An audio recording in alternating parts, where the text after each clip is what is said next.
ETF index mutual funds నేర్చుకుని stock మార్కెట్లో రాణించాలనుకుంటున్నారా? వెంటనే ఈ నెంబర్కి కాల్ చేయండి. నమస్తే, వెల్కమ్ టు సుమన్ టీవీ. నేను పద్మిని. ప్రస్తుతంతో పాటు ప్రముఖ ఆధ్యాత్మికవేత్త, వాస్తు జ్యోతిష పండితులు, శ్రీ విద్య ఉపాసకురాలు శ్రీమతి జయప్రద గారు మనతో పాటు ఉన్నారు. మాట్లాడదాం. నమస్కారం అండి. నమస్తే అమ్మా, శ్రీమాత్రే నమః.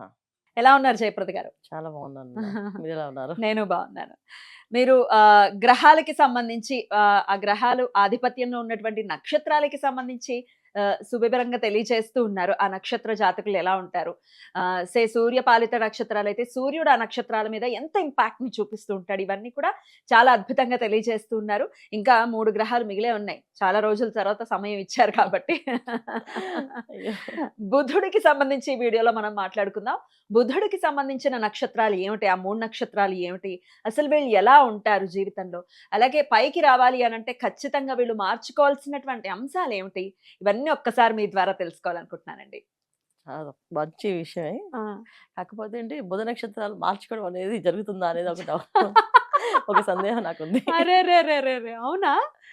చాలా చాలా కష్టం నన్ను వాళ్ళు కష్టమా? మార్చడం. అరెరెరె! హ్మ్. వీళ్ళు మారుతారు, మారిపోతారు అనుకునేది మనం అసలు అసాధ్యం అనమాట. సాధ్యమయ్యే పనులే కాదు వీళ్ళతోని.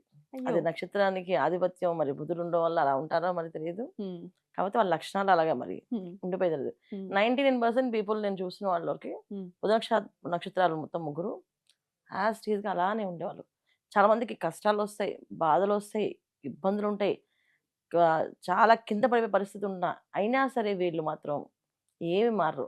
ఏదైతే వాళ్ళ ప్రిన్సిపల్స్ డిసిప్లిన్స్ చిన్నప్పటి నుంచి అలవాటు అయిందో మైండ్లో హ్మ్. దాన్నే ఫాలో అవుతారు. అప్పుడు మరి పెంపకంలో తల్లిదండ్రులు చాలా జాగ్రత్త తీసుకోవాలయితే 100% కదా?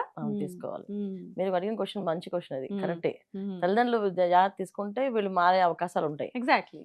కానీ బై డిఫాల్ట్ ఏంటంటే పేరెంట్స్ అలాగే ఉంటారు వీళ్ళకి. సో అదే డిఎన్ఏ అదేంటి? లాగా అంటే అలాగే ఉంటారు, లక్షణాలు ఉన్న వాళ్ళే పిల్లలు పుడతారేమో అనిపిస్తుంది ఒక్కొక్కసారి నాకు వీళ్ళని చూసినప్పుడు. అంటే నేను చాలా మంది పేరెంట్స్ చూసాను, మీ అబ్బాయికి మీరు చెప్పొచ్చు కదా అంటే నేను నమ్మను, వాడు నమ్మడు, అంతే మొదటి నుంచి అలాగే ఉన్నాం అంటే సో కడుపులోనే ఇది పడిపోయింది అని అనే ఒక ఫీలింగ్ నాకు వచ్చేది అనమాట. So right. చిన్నప్పటి నుంచే వాళ్ళు మా మదరే నమ్మనప్పుడు పిల్లకున్న ఎగ్జాక్ట్‌లీ. అలాగే నమ్మకం ఉండదేమో అనే ఒక థాట్ నాకు అనిపించింది. హ్మ్. కాకపోతే నాకు తెలిసిన వరకు బుధ నక్షత్రాలు అందరూ కూడా ముగ్గురు కూడా చాలా హైఫైలో ఉన్న వాళ్ళు ఉన్నారు, చాలా కష్టాలు పడుతూ ఉన్న వాళ్ళు ఉన్నారు. హ్మ్. అయినప్పటికీ కూడా వాళ్ళు హ్మ్. ఎటువంటి మార్పులు ఉండవు. హ్మ్. హైఫైలో బతికే వాళ్ళు ఏమైనా మార్పు ఉండదు, అలాగే లో బతుకులు అంటే కింద పడిపోయి పాపం కష్టపడడం. కష్టపడుతున్నాం హ్మ్. కదా అనే వాళ్ళకు కూడా హ్మ్. మార్పు అనేది చేసుకుందాం అని అనుకోరు వాళ్ళు. ఓకే. సింపుల్ గా ఒక స్మైల్ ఇస్తారు, చేద్దామండి అంటారు, వదిలేస్తారు. సో అంటే వాళ్ళు విన్నారా, వినలేదా, చేస్తారా, చేయరా అనేది ఒక క్వశ్చనే మనకి. హ్మ్. అర్థం అవ్వరు. అలాంటి బుధ నక్షత్రం అనమాట వీళ్ళు. ఇంతకీ అసలు మొదటి నక్షత్రం ఏమిటి బుధుడికి సంబంధించి? బుధ నక్షత్రం మొదటి నక్షత్రం మనం తీసుకుంటే కర్కాటక రాశిలో ఉన్న ఆశ్లేష నక్షత్రం 4 పాదాలు. సో కర్కాటక రాశిలో ఉన్న ఆశ్లేష నక్షత్రానికి కొంచెం పవర్స్ ఎక్కువ ఉంటాయి. పవర్స్ ఎక్కువుంటాయా? ఎక్కువ ఉంటాయి. ఎటువంటి పవర్స్? కర్కాటక రాశిలో ఉన్నారు కదా, ఆ! అందువల్ల ఏంటంటే నేను అనుకున్న వాళ్ళకి ఆకర్షణ శక్తి ఎక్కువగా ఉంది ఆ! వీళ్ళకి. ఓకే. సో ఎటువంటి విషయాన్నైనా అనాలిసిస్ చేయడంలో నెంబర్ 1 ఉంటారు వీళ్ళు. ఓకే. అంటే వాళ్ళు కొంతమంది మనకి ఆశ్లేష నక్షత్రంలో పుట్టిన వాళ్ళు శాస్త్ర పండితులు ఉన్నారు, వేద శాస్త్రాలు చదివిన వాళ్ళు ఉన్నారు, అలాగే ఎలక్ట్రానిక్స్‌లో హ్మ్. ద బెస్ట్ ఉన్నారు, హ్మ్. తర్వాత ఆఫీసర్స్‌గా బెస్ట్ ఉన్నారు. హ్మ్. ఏమి చదవకుండా సున్నా అంటే కూడా తెలియని వాళ్ళు కూడా హ్మ్. మంచి కోటి సంపాదించే వాళ్ళు ఉన్నారు ఈ అబ్బబ్బబ్బా! ఆశ్లేష నక్షత్రంలో. హ్మ్. అంటే వాళ్ళు చదువు లేదు, నాకు చదువు లేదండి, హ్మ్. కానీ నాకు వ్యాపారం చేయడం వచ్చు, ఎలా వ్యాపారం చేసుకోవాలి, రూపాయిని ఎలా నిలబెట్టుకోవాలో తెలుసు ఓకే. అని చెప్పే వాళ్ళు కూడా ఈ ఆశ్లేషలో ఉన్నారు.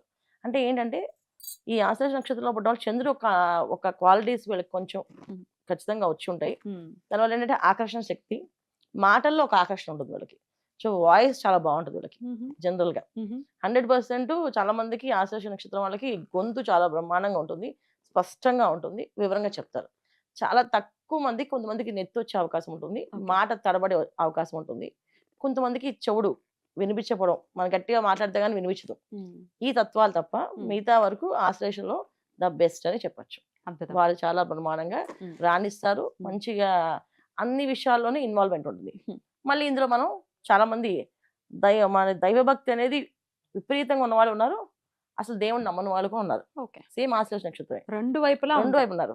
వీళ్ళేంటంటే కొంతమంది భగవంతుడిని నమ్మడం అంటే ఎలా నమ్ముతారంటే హ్మ్. మనకి అసలు అలా పూజిస్తామో తెలీదు, అంత దారుణంగా పూజిస్తారు దేవుడిని హ్మ్. వీళ్ళు. హ్మ్. 2 అంటే ఎక్స్‌ట్రీమ్స్ అన్నమాట. చాలా హ్మ్. చక్కగా. హ్మ్. ఇప్పుడు చాలా మంది ఒకళ్ళ ఇంట్లో నేను చూసాను, వాళ్ళ ఇంట్లో అభిషేకం శివుడికి చేస్తే మనకి జనరల్ గా వాడి మనం అభిషేకం అంటే మಣ್ಣీళ్ళు ఒక సంపులో నీళ్ళు పట్టుకుంటాం కదా, ఇలా కాదు కాస్ట్లీ వాటర్. మనం చాలా మంది ఈ ఫిల్మ్ ఇండస్ట్రీ వాళ్ళు అవును, అవును, తాగుతుంటారు వాటర్స్, అవును. అలాంటి వాటర్ తీసుకొచ్చి స్వామివారికి స్వామివారు అభిషేకం చేస్తారు. అంటే పరిపూర్ణంగా నమ్ముతున్నారు పరిపూర్ణంగా అక్కడ ఆయన ఆయన ఉన్నాడు, ఉన్నారు, ది బెస్ట్ ఇవ్వాలి బెస్ట్ ఇవ్వాలి ఆయనకి అబ్బా, అని చెప్పేసి beautiful. అదేంటంటే ఆ నీళ్ళు అంటే అభిషేకానికి ఈ నీళ్ళే వాడాలి, ఈ నీళ్ళతో స్వామివారు కడగాలి, స్వామివారి రూమ్ అంతా ఈ నీళ్ళతో తుడవాలి. ఇంత కాస్ట్లీ అంటే ఆయన అందరికైనా కాస్ట్ కదా ఆయన స్వామి, ఆయనకి ఆయన తక్కువ చేస్తామా అని చెప్పేసి Beautiful. అంత బ్రహ్మాండంగా భక్తి చూసి నేను అసలు ప్రసన్నం అయిపోయామాట. ఇంత బ్రహ్మాండంగా చేస్తారు దేవుడికి అనేసి అని అలా చేసేవాళ్ళు. ఒక్క ఆయన అమ్మ అంత ఖర్చు పెట్టి దేవుని ఇప్పుడు అర్జెంట్ మనం పూజ చేస్తే దేవుడు ఏం చేస్తాడమ్మా, మన కర్మ ఎలా ఉందో అది జరుగుతుంది కదా, దాన్ని మనం ఎలా మార్చేద్దాం అనుకుంటున్నారు మీరు. సో ఇంకేదైనా చెప్పండి సర్వీసెస్. ఇప్పుడు ఈ వేస్ట్గా పాలన్నీ అభిషేకం చేసేసే కంటే ఈ 5 లీటర్స్కి ఎవరికైనా డొనేషన్ ఇమ్మంటారో చెప్పండి, ఇద్దాం. వాళ్ళైనా హ్యాపీగా పాలు తాగుతారు, కడుపు నిండా తాగుతారు, కడుపులోకి వెళ్తే వాళ్ళు కొంచెం ఆనందంగా ఉంటారు. సరే, మానవ అలా సేవే చెప్పండి. మాధవ మాధవ సేవ అన్న సేవ పద్ధతిలో ఉన్నారు. పద్ధతిలో ఒక ఆయన ఉన్నారు. ఇంకొక ఆయన అసలు దేవుడు భక్తి ఇవన్నీ లేదండి, ఇదంతా మూఢనమ్మకాలు, తీసి పడేయండి. మీరు ఏం చేస్తారంటే ఇవన్నీ చెప్పడం మానేయండి అని చెప్పేసి అన్నారు. అలా చెప్పారు. నేను ఆశ్లేష నక్షత్రమే కదా మీదంటే అవును. సో ఈ 3 కైండ్ ఆఫ్ డిఫరెన్సెస్ దేనికంటే వీళ్ళ జాతకాల్లో చంద్రుడు ప్రభావం ఎక్కువగా ఉన్న వాళ్ళు కొంచెం స్వభావం మృదువుగా ఉంటుంది, చంద్రభావం తక్కువ ఉన్న వాళ్ళు స్వభావం హార్డ్ గా కనిపిస్తుంది. ఇది అసలు ఆశ్లేష. ఆశ్లేష అంటేనే కొంచెం ఒక రకమైన అంటే నానుడి ఉంది. ఆశ్లేష నక్షత్ర అమ్మాయిని అయితే ప్రత్యేకంగా చేసుకోవద్దని, చేసుకోకూడదు.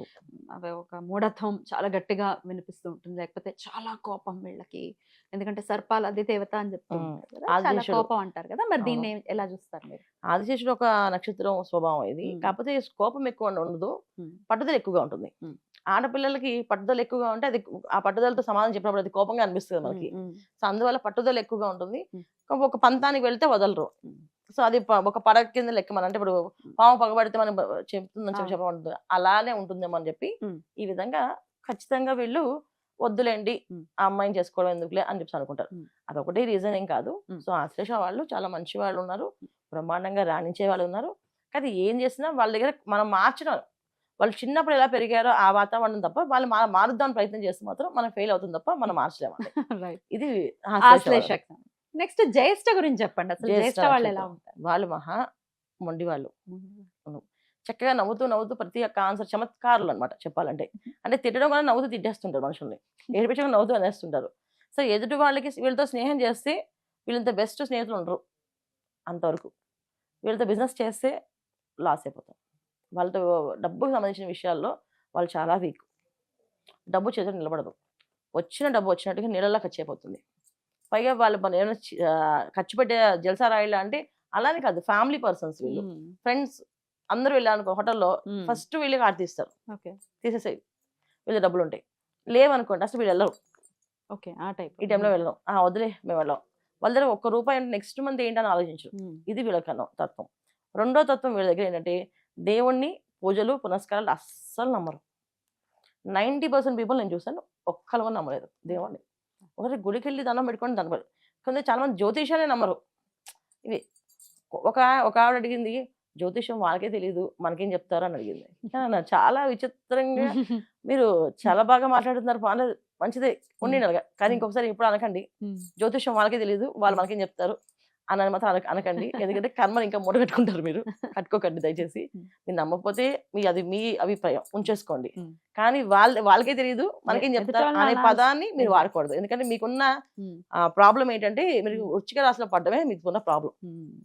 వృశ్చిక రాశిలో జ్యేష్ఠ నక్షత్రం వృశ్చిక రాశిలో ఉంటుంది. దానివల్ల ఏంటంటే వాళ్ళకి ఏ విషయం కొన్నా వాళ్ళు ఎంత ఎనర్జీ ఉన్నా సరే అది నీళ్ళలా ఖర్చు అయిపోతుంది తప్ప అది చేతిలో రాబడి ఉండదు వాళ్ళకి. చంద్రుడు మరీ నీచంగా నీచ స్థితి, ఆకర్ష శక్తి ఉండదు. అంటే వాళ్ళు ఎక్స్ట్రీమ్ ఎనర్జీస్ ఉంటాయి, కానీ ఒక్క ఎనర్జీని కొన్నా వాళ్ళు పరిపూర్ణంగా వాడలేరు. ఎందుకంటే రీజన్ ఆకర్షణ లేదు. తర్వాత కుజుడు కొన్నా వాళ్ళకి ఎంత బ్రహ్మాండంగా ఉన్నప్పటికీ కూడా జాతకంలో ఎప్పుడైతే వృశ్చిక రాశిలో జ్యేష్ఠ పడుతుందో కుజుడు బాగున్నప్పటికీ కూడా వీళ్ళకి ఎనర్జీ రాదు. ఎందుకంటే రాసాధిపతి ఎప్పుడైనా హెల్ప్ చేస్తారు అనుకోవచ్చు. రెండోది శుక్రుడు కూడా వీక్ ఉంటాడు, ఎప్పుడు కుజ శుక్రుడు ఇద్దరికి పడదు. జనరల్ గా చేస్తే వాళ్ళకి శుక్రుడితో ఎప్పుడు ప్రాబ్లం ఉంటుంది. సో వైఫ్ అండ్ హస్బెండ్ మధ్యన డిస్టర్బెన్సెస్ రావచ్చు, వివాహాలు అవ్వకపోవచ్చు, అయిన తర్వాత వాళ్ళతో కలిసి ఉండకపోవచ్చు, చాలా మంది సఫర్ అవుతూ ఉంటారు. ఇవన్నీ కూడా శుక్రుడు ఒక వీక్. సో దాంతో మనం ఇలా ఏమైనా ఎగస్ట్రా మనం మాట్లాడుకుని ఇలా కామెంట్స్ గా మనం చేస్తే అది ఇంకా ఎఫెక్ట్ అవుతుంది వాళ్ళకి. ఉమ్. వాళ్ళకి కాదు, వాళ్ళ పిల్లలకి ఎఫెక్ట్ అవుతుంది. ఉమ్. అందుకని చేయొద్దని చెప్పారు. కామ్ గా ఉండాల్సింది. సైలెంట్ గా ఉండాల్సిందే. అది జ్యేష్ఠ వాళ్ళది. రైట్. ఇక వచ్చే రేవతి రేవతి నక్షత్రం బుధ నక్షత్రం. బుధ నక్షత్రం మీనరాశిలో ఉంటుంది. ఉమ్. సో వీళ్ళు చాలా ఎంత ఏమంటుందని మనం చాలా శాంత స్వరూపులుగా కనిపిస్తారు, కానీ చాలా విపరీతం కోపం. బయటకు మాట్లాడేటప్పుడు చాలా శాంతంగా ప్రతి విషయాన్ని ఓపికగా వినయంగా చెప్తుంటే వింటున్నట్టుగా అనిపిస్తుంది, కానీ విపరీతమైన కోపం ఉంటుంది వీళ్ళకి. కోపమా? అయ్యో. ఆ కోపం ఎలా ఉంటుందంటే అవతల వాళ్ళకి మాటలతోటే వాళ్ళకి మొత్తం నైజా మహాన్ భావ నమస్కారం, మీ జోలి మేము ఇంకెప్పుడు రాము, మమ్మల్ని వదిలేయండి అని చెప్పించుకునే తత్వంగా ఆ క్లాస్ తీసుకుంటారు వాళ్ళు. అంటే కోపాన్ని అరవడము కేకలేయడం ఉండదు, అమ్మ బాబాయ్. చెప్పడమే విధానం. ఎలా చెప్తారంటే వాళ్ళ తాత దగ్గర నుంచి మొదలుపెట్టి మొత్తం వెళ్ళడం. చిట్టా. ఇంకొకసారి ఆ. మీ దగ్గరికి మీ జోలికి వస్తే మా చెప్తే మేము కొట్టుకోవాలండి అనే లెవెల్కి వచ్చేస్తారు. ఆ టైప్ లో మాట్లాడతారు వాళ్ళు. కానీ ఇక్కడ అరవడం ఉండదు, చంపడం ఉండదు, కేకలు వేయడం ఉండదు, మాట్లాడమే అలా ఉంటుంది. సో ఆ మాటలతోటి ఆ మాటలు చూస్తేనే భయం వేసేస్తామాట. నెక్స్ట్ టైం వాళ్ళు చూడగానే గుర్తొచ్చేస్తుంది, ఇంక మళ్ళీ మనం వీళ్ళ జోలికి వెళ్ళకూడదు అది. అలా ఉంటుంది ఈ రేవతి నక్షత్రం. Right. సో వీళ్ళల్లో మళ్ళీ రేవతి నక్షత్రంలో మనం చాలా మంది వేద పండితులు, శాస్త్ర పండితులు, తర్వాత జ్యోతిష్యులు చాలా మంది ఉన్నారు. బ్రహ్మాండమైన విద్యలన్నీ అభ్యసించే వాళ్ళు రేవతి నక్షత్రమే. ప్రతి విషయాన్ని రేవతి నక్షత్రాలకు ఒక క్వాలిటీ ఏంటంటే ప్రతి విషయాన్ని కన్వే చేయడంలో ద బెస్ట్ ఉంటారు వీళ్ళు. Okay. అంటే ఒక విషయాన్ని మనకు క్లారిటీగా అర్థమయ్యే విధంగా చెప్పగల సత్తా ఉన్నది మాత్రం రేవతి వాళ్ళకి. రేవతి. ఇక ఆశ్లేష వాళ్ళకి మళ్ళీ జ్యేష్ఠ వాళ్ళకి ఆ సత్తా ఉండదు. ఆ జ్యేష్ఠ వాళ్ళు చమత్కారుల వాళ్ళు, అంటే నవ్విస్తూ నలుగురితో తమాషాగా నవ్వుతూ నవ్వించడము, ఒక హాస్యం చేయడము, ఒక సందడిగా తయారు చేయడం, మారడం అని చేయగలుగుతారు. ఆశ్లేష వాళ్ళు అడ్మిన్ లో బ్రహ్మాండం. అంటే ఒక బిజినెస్ ని కానీ, ఒక జాబ్ ని కానీ, లేకపోతే ఒక వ్యాపార సంస్థలో ఈ వీళ్ళు దాన్ని పెట్టాలంటే దాన్ని డెవలప్ చేయడం కానీ ఆ తెలియట్లన్నీ వాళ్ళకు ఉంటాయి. కానీ ఒక విషయాన్ని చాలా ఈజీగా చిన్నపిల్లలు కూడా అర్థమయ్యే విధంగా, పెద్దవాళ్ళకు అర్థమయ్యే విధంగా చెప్పగల సత్తా ఉంది మాత్రం రేవతి వాళ్ళకి. 3 బుధ నక్షత్రాలే కానీ 3 డిఫరెంట్ తత్వాలతో ఉన్నవాళ్ళు వీళ్ళు. కానీ వీళ్ళు ఎవరు జనరల్ గా వీళ్ళు మారరు, వాళ్ళు ఎలా ఉన్నారో అలాగే ఉంటారు. అయినప్పటికీ దేవతారాధన ఏది చేసుకుంటే కొంచెం బెటర్ గా ఉంటుంది లైఫ్ వీళ్ళకి? భగవంతుని ఎప్పుడు వీళ్ళు ప్రార్థించేది ఏంటంటే వాళ్ళ సొంతంగా ఒక నిర్ణయించుకుంటారు అన్న. రేవతి వాళ్ళైతే ఖచ్చితంగా మాకంటూ ఒక దేవతార్చన మేము పెట్టుకున్నాం చేసుకుంటా అంటారు. మీరు అడిగాక నేను చెప్తాను. సో రేవతి నక్షత్రం వాళ్ళు, ఆశ్లేష నక్షత్రం వాళ్ళు, జ్యేష్ఠ నక్షత్రం వాళ్ళు, వీళ్ళు ముగ్గురు కొలవాల్సింది శివుణ్ణి, విష్ణువుని. ఇద్దరిని కొలవాలి. ఎందుకంటే ఆర్థికమైన పరమైన ఇబ్బందులు ఏవైనా రాకుండా ఉండాలంటే విష్ణువునే ఎక్కువగా కొలవాలి. అండి మానసికంగా శారీరకంగా వచ్చే కష్టాలు, ఎదుర్కొనే సమస్యలు, ఆకర్షణ శక్తి కోసం శివుణ్ణి కొలవాలి వీళ్ళు. అది వీళ్ళిద్దరూ శివ విష్ణువులిద్దరిని భేదం లేకుండా కొలవాలి వీళ్ళు. చక్కగా బ్రహ్మాండంగా కలిసి రాణిస్తుంది వీళ్ళకి. బ్యూటిఫుల్. చాలా చక్కటి అనాలిసిస్ ని తెలియజేసి ఉన్నారు. Thank you so very much. ఇక నెక్స్ట్ వీడియోలో కేతు పరిపాలిత నక్షత్రాల గురించి తెలుసుకుందాం. థ్యాంక్ యూ అండి. నమస్తే. నమస్తే అమ్మా. శ్రీమాత్రే నమః.